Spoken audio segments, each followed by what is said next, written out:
Like the sea meets every shore, not an if but it's a when. From beginning, the sea meets every shore, not an if but it's a when. From beginning to the end. Happy Women's Day to every woman out there. We are strong, we are celebrated. Happy International Women's Day to every woman in leadership, society, and every woman provided you're a woman.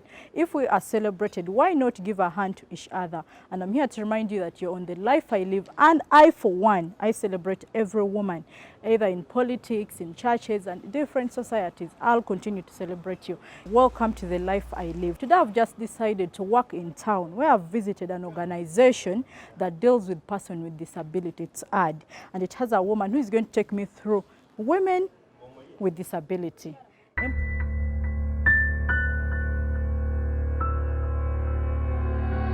Like the sea meets every shore. And happy International Day for all women out there. And today I've just decided to have a woman on this one show. She's not just a woman with disability, but she is also a leader, and she has done something. At least she has put in something on the struggle for women with disability. Welcome to the show. Thank you, Susan. Good evening. Good evening to you. You're fine, yeah? My name is Amnandut Alice Mutenyo. I'm a woman with physical disability. I am born in Mbale, Namabasa sub-county. I acquired this disability at a tender age. I wasn't born a child with disability, but it was through polio disease in the 80s when it was rampant. That is how I got the disability. However, from there, I have been nurtured by my grandmother, who also enrolled me in a nearby school, Colony Primary School in Namabasa, where she really saw that I was a very bright child and encouraged me, supported me with all that she could to ensure that I kept in school. And from there, she found out that my mobility was not so good, and I would find challenges walking on the road as the vehicles were passing. So she decided to take me to a boarding school. When I went to the boarding school, it was St. Clair Girls, Namengo in Budaka district. And this school, actually, it had a section of children with disability and a section where children without disability were also staying. But we would study together during class time. So from there, I found life normal and easy because these children did not have to discriminate us because we were many and we would interact. So I started very well. After studying, I passed primary 7 and I was called to Wobolo Girls. But I want to tell you, Susan, the struggle to Wobolo Girls was not easy at all.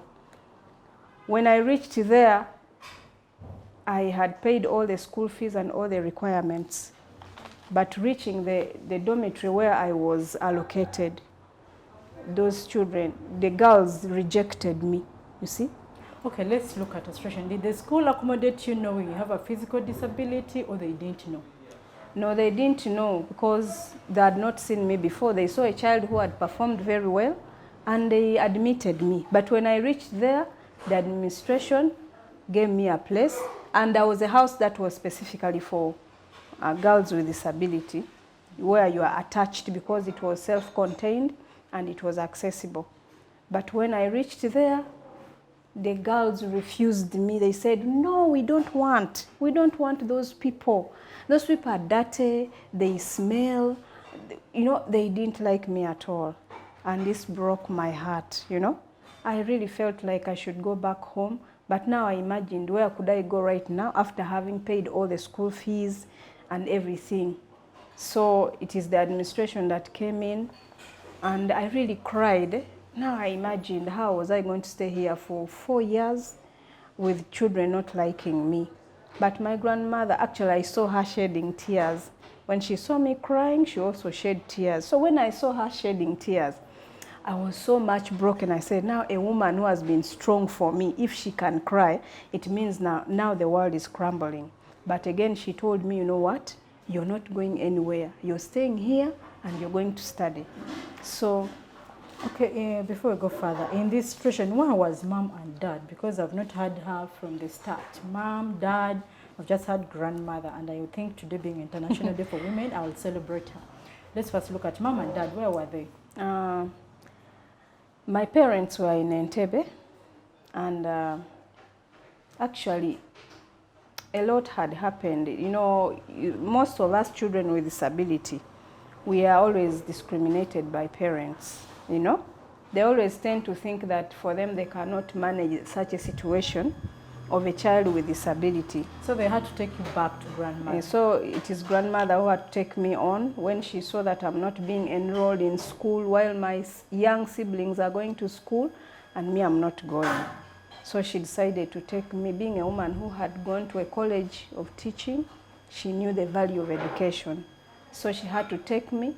But with her, I found life easy and interesting because she inspired me a lot to be what I am today. Yes.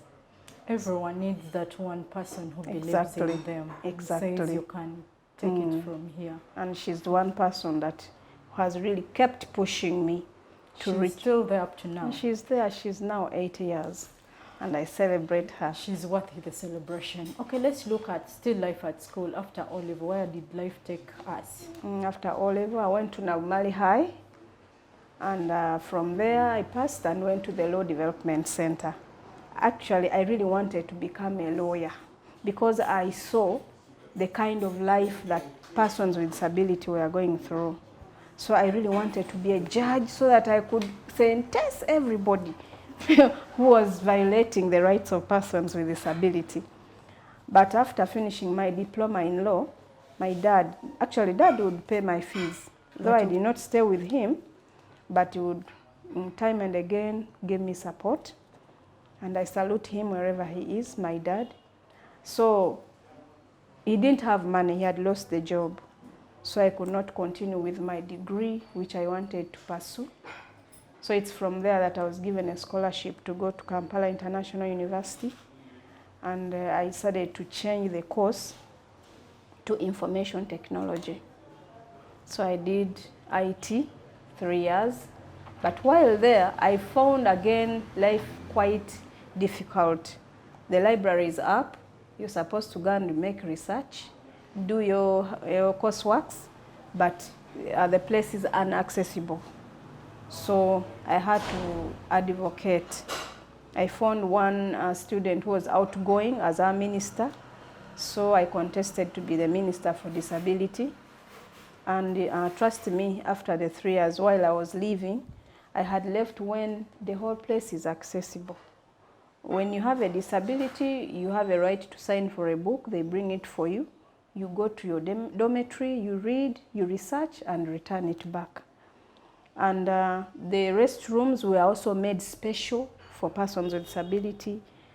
And then the lecture rooms also, the ramps were erected.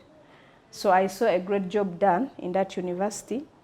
And I believe that other universities also have adjusted to making the place accessible for us persons with disability. Yes. The point of accessibility is where I come in and ask myself if one day it is put into consideration and all these other buildings have that, so that our brothers and sisters are not left out in any other way. Let's start with employment, because today we are looking at employment for persons with disability. You're going to take me through after school. Where did you start from? After school, Susan, things were not that good because I remember vividly well one day they were advertising for a data entry.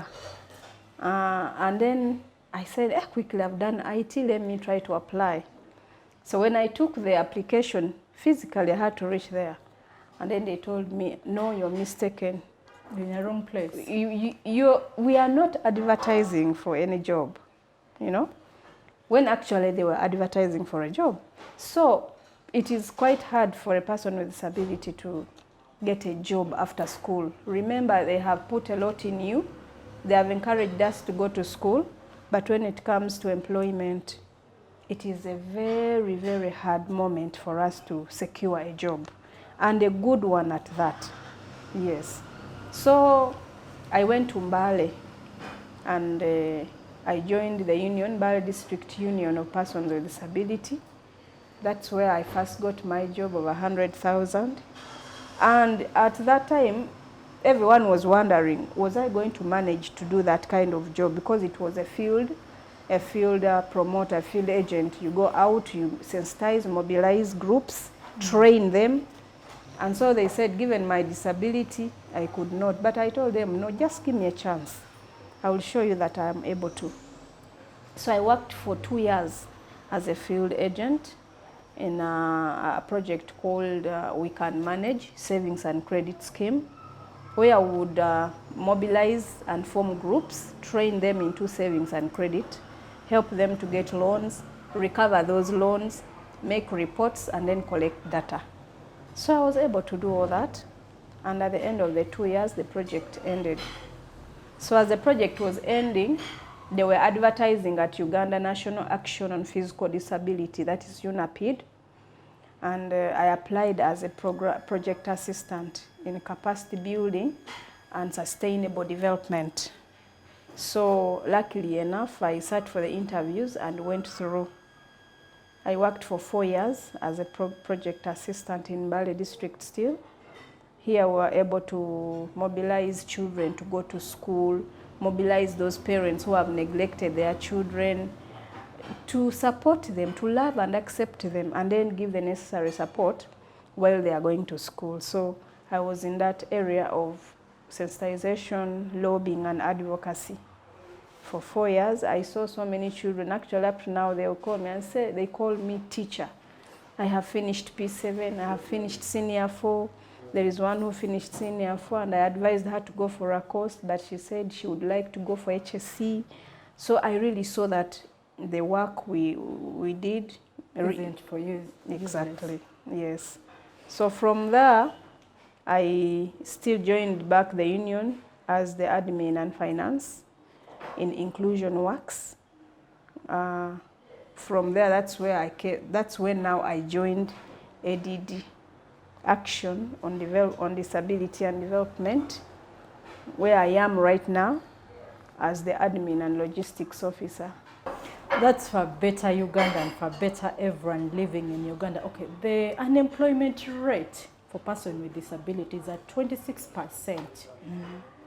And it's much higher than those without disability. Me and you know, we have rights, policies, and governance in this country. Where does this put us as persons with disability? If we are at 26% over 5 times person without disability. Now I want us to start with policy. These things are put there. Are they considered? Are they in use? Actually, in the Constitution, the 1995 Constitution of the Republic of Uganda, it states clearly, Article 35, that we have a right as persons with disability, our rights as persons with disability. We have a right to education, right to employment, right to health.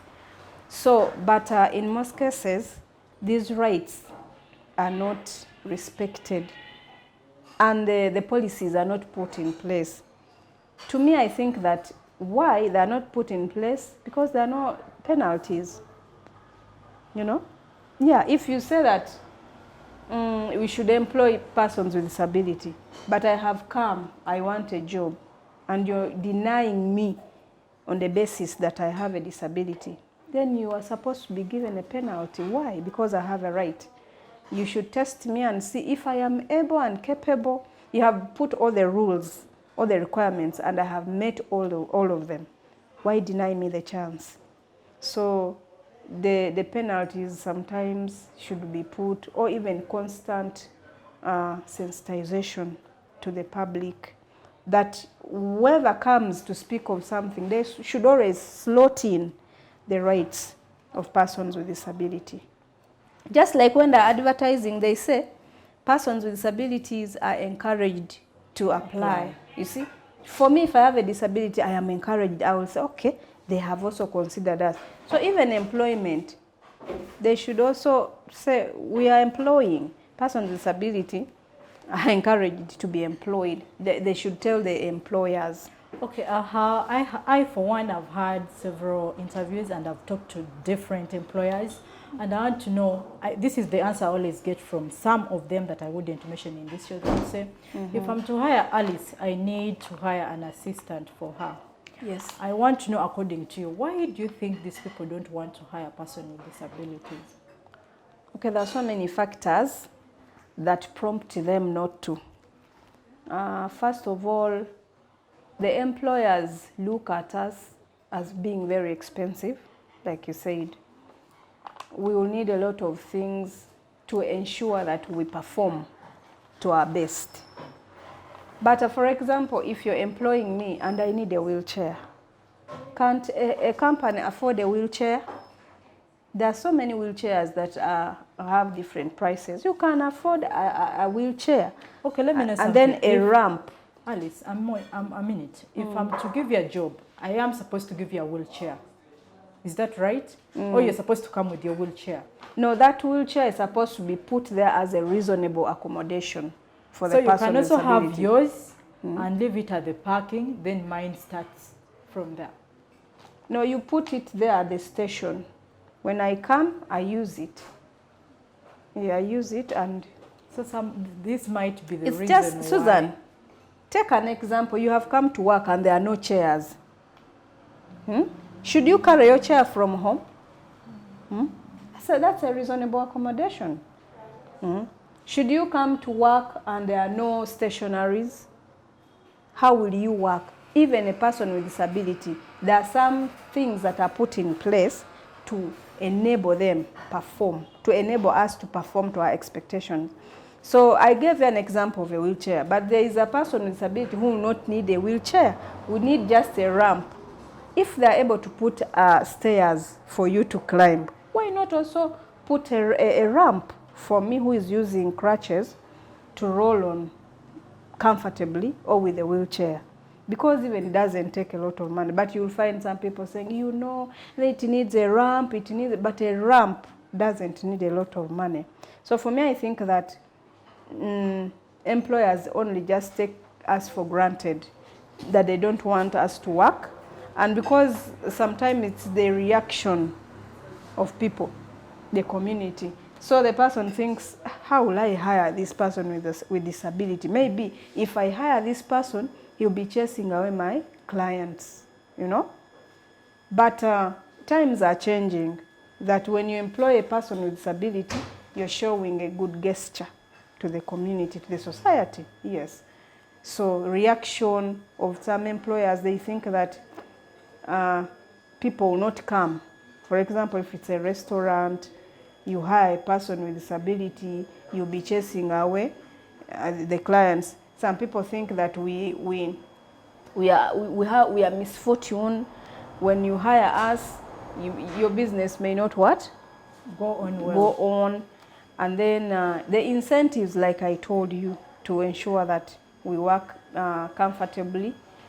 Then also, the discriminatory part, Susan, that one, I cannot rule it out. That naturally somebody looks at you because you have a disability and dislikes you. Like I told you when I reached high school, girls just refused me. They had never seen me. But seeing me on a crutch, they feel, we cannot associate with that. But discrimination is very bad. It is one of the major causes that makes employers to shun away from us. And then other employers think that we are not well experienced enough to perform. Or well exposed to the competition. Or rather well exposed or even experienced. They think we cannot do to our expectation. We don't have much to put in for their companies to develop. Yeah, but which is not true. You can only prove that when you try somebody. Yes.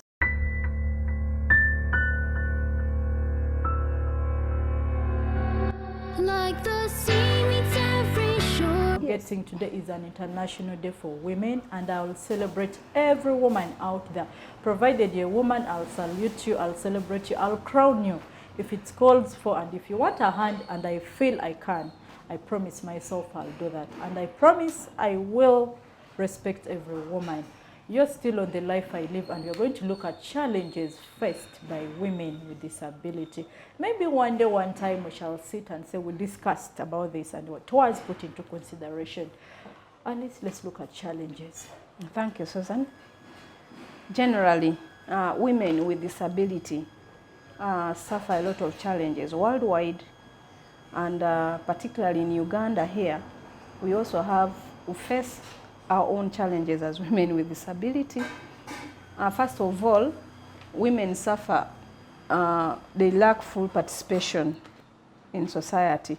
You will never find a woman participating in anything. Even when they have their own issues, they would want to put across. Those women in the villages cannot participate, cannot express their views because they have very low self-esteem. First of all, as a woman without disability, but being a woman, you are not allowed to speak at that. Now, when you are a woman again with disability, it becomes even more worse. So, full participation is also a challenge to women with disability. Another issue for women with disability is poor health. Women with disabilities have found a challenge with accessing good health. First of all, with their mobilities, their locations where they are found, it becomes cumbersome for them that these services are not brought nearer to them, and so they keep languishing in their health issues wherever they are in the villages. And when you go to the hospitals, most of them, where you think that services are for free, they are actually not that, because they will ask you to buy this and the other. And a woman who walked a mile to come and take a service in health will end up wishing not have come. So they stay there, they have a challenge of good health. And then education. If you have children at home, you'll find that boys are the ones that are taken to school. And I've seen it that most women with disability have not gone to school. When you ask them why, they will tell you, while I went to school, I reached P3, and Daddy decided that my brother should go, or the other ones should go, because for me, I'm useless. I may not achieve what they expect of me. So they end up at that. No education, so it also becomes a challenge to them. They cannot express themselves, so it is not good. Remember that we are in a patriarchal setting where you cannot inherit, you cannot possess anything. Now, look at a woman with disability. You have been born in a home where you are discriminated. You go to get married, you are discriminated in your place of marriage, you know. You give birth to children and you're separated with your husband. You cannot even be given just a piece of land so that you can get a house and stay with your children. I have one case where I would follow up a woman who was staying at the mosque with 3 children. And asked her, where is the father of these kids? It's like the relatives refused him not to do anything for her because she has a disability. She will bring misfortune into him, so he should find another woman.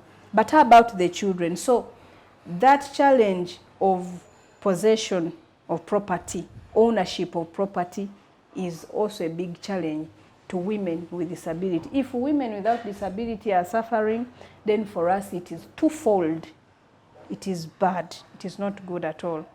So that is also another big challenge. You find them lying in public places, begging, But yet, if they are supported with ownership of property, they can construct their houses, till their land, and find something to eat. To the persons with disability themselves, respect your rights, know your rights. Don't let anybody to violate you when you know your right. You know where to go to when you are violated.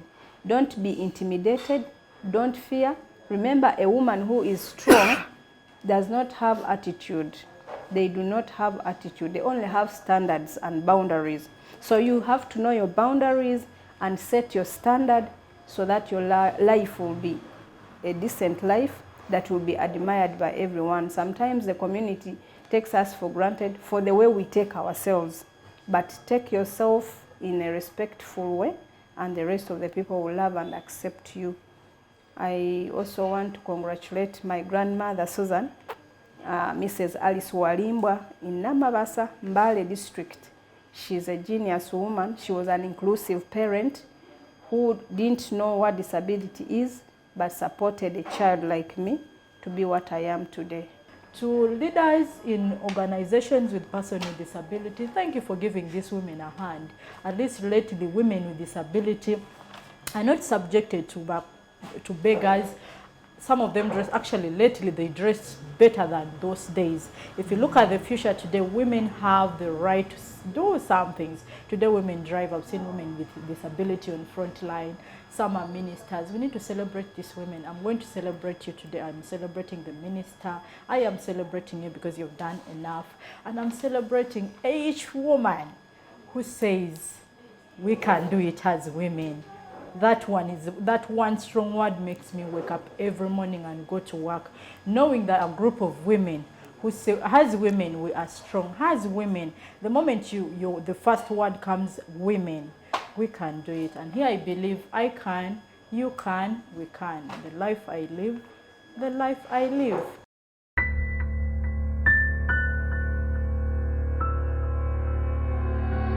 Like the sea meets every shore, not an if, but it's a when.